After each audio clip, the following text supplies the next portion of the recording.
आज की कहानी है ब्यूटी और बीस्ट की पार्ट 2। जब व्यापारी महल में पहुंचा तो महल में कोई भी नहीं था। उसने हर तरफ देखा लेकिन उसे महल में कोई नहीं मिला।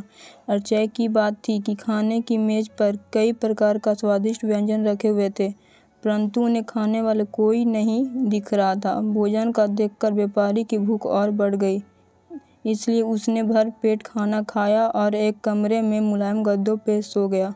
सुबह व्यापारी ने जब महल में बगीचे के सुंदर गुलाब खिले देखे तो उसे ब्यूटी से किए हुए वादा याद आ गया।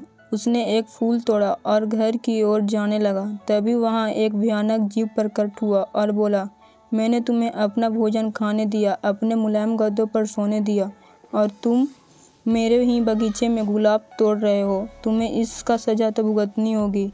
व्यापारी बहुत डर गया था, कांपते हुए बोला, मुझे माफ़ कर दो, मुझे मत मारो। यह गुलाब मैंने अपने लिए नहीं तोड़ा, अपनी बेटी के लिए तोड़ा था।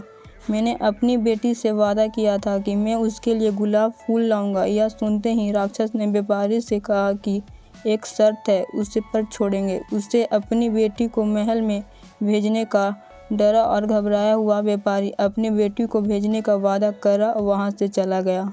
घर पहुंचकर व्यापारी ने अपनी बेटियों को सारी बात बताई और ब्यूटी से माफ़ी मांगते हुए कहा, अपनी जान बचाने के लिए मुझे समय कुछ समझ नहीं आया और मैं राक्षस के यह वादा कर आया।